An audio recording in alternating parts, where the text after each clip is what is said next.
Greetings from Hopalong Hollow. Sitting here in one of the gardens. I've been weeding the walkways today. And it's just the perfect time of day to film a garden because the shadows are so marvelous. Falling on all the leaves, the different shapes and textures. Everything is so clear and beautiful. And this garden is looking pretty good right now. But I'm thinking back to a time, maybe just a few weeks ago, when I looked at this garden and I thought, oh, what a mess. Where's all the hard work that I've put in here? I just don't see anything happening. Share some thoughts with you this morning on my garden experiences and see if you can relate to these thoughts. Sometimes before spring comes out, usually, and sometimes at the end of the fall, you look out at your garden and you say, well, you know, I've really been working hard on this garden.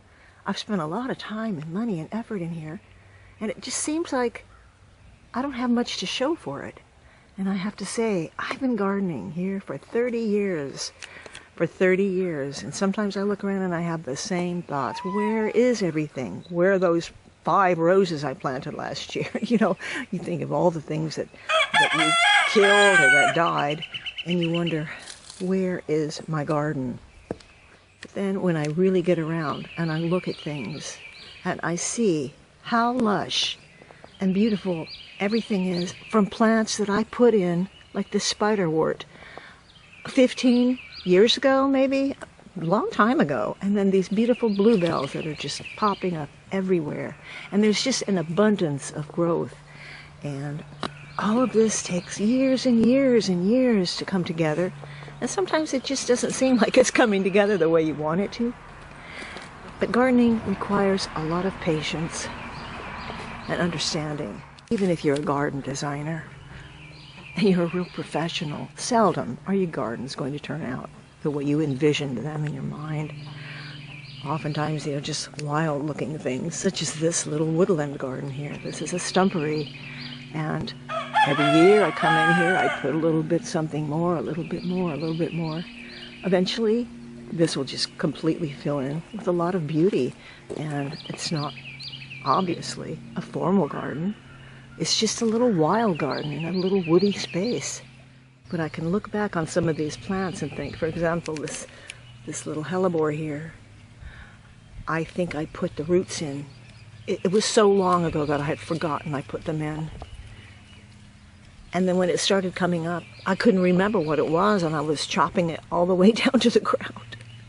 It wasn't until about 2 years ago that I realized you've been cutting down this hellebore year after year after year, and now you've got lots of little babies coming up. Just forget what you planted years ago, and then it surprises you when all of a sudden you're seeing some particular plant just growing everywhere.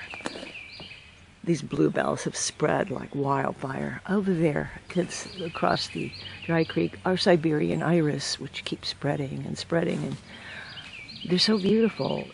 Years and years of planting. Things are coming up to the sidewalks, through the gravel. Huge bundles of plants like these bluebells here, and muscari, and irises, and daffodils, and even coming up through the courtyard floor.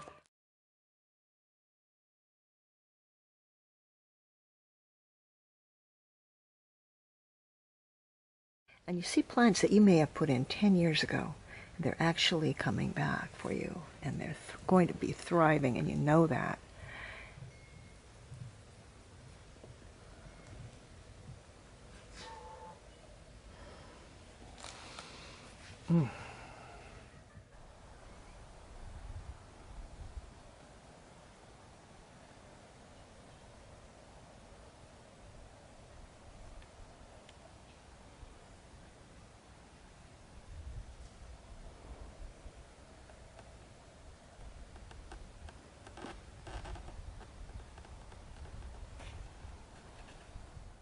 See things that are beginning to bloom, and you remember, oh, that's right, I planted those little muscaris in here, 3 years ago, and here they are coming back faithfully again and again.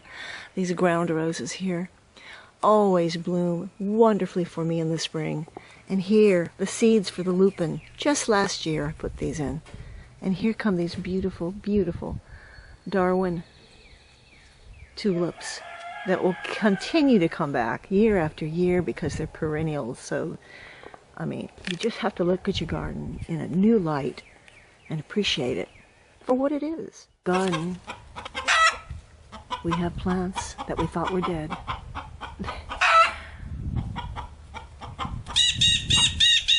And now they've been born again. Born again. Resurrected.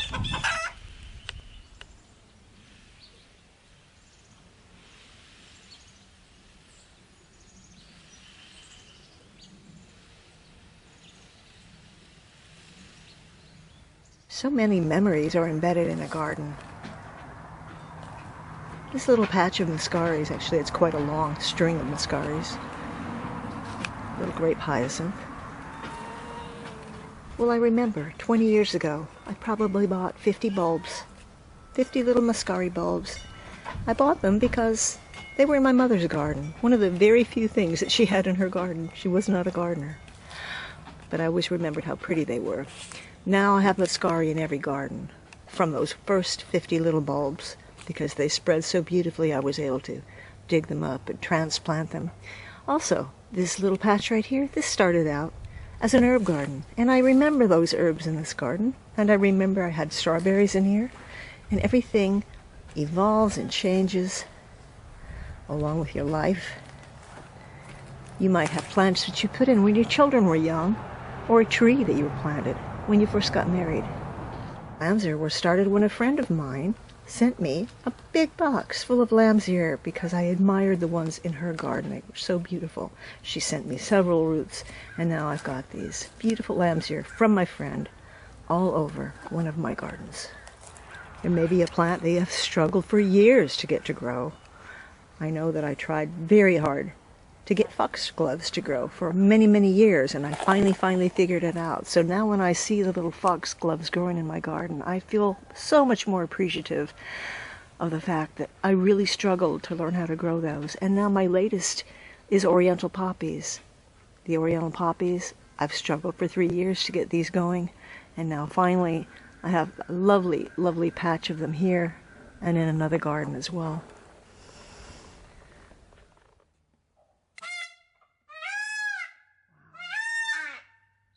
100 shades of green. Gorgeous.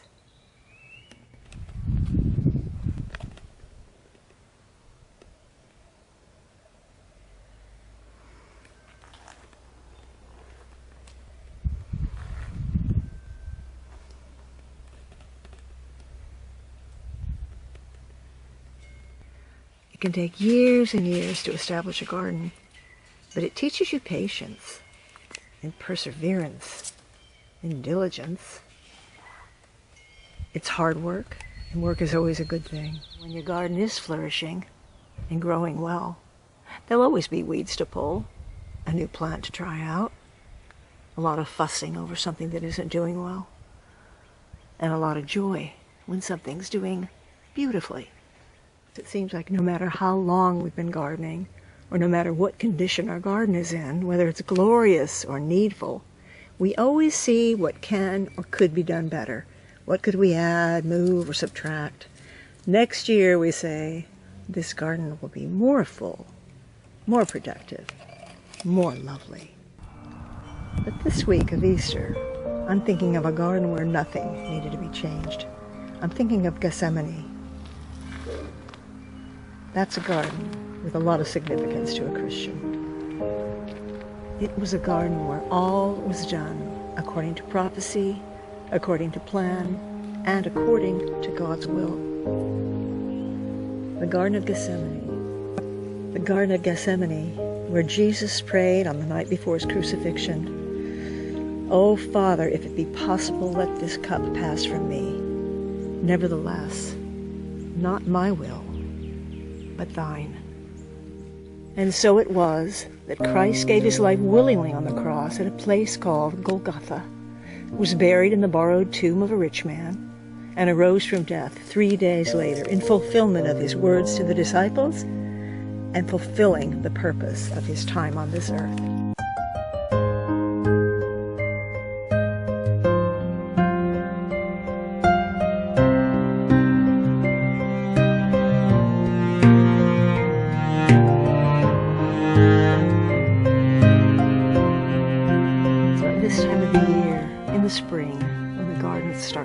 bursting forth from a seemingly dead earth. As Christians, the most significant garden that we think about is the Garden of Gethsemane. So in contemplating the Garden of Gethsemane and in contemplating the cross, I pray for everyone watching this video that you would have a beautiful Resurrection Day and a very happy Easter. From Hopalong Hollow.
Well, what was meant to be an Easter brunch has actually turned into a late evening dinner.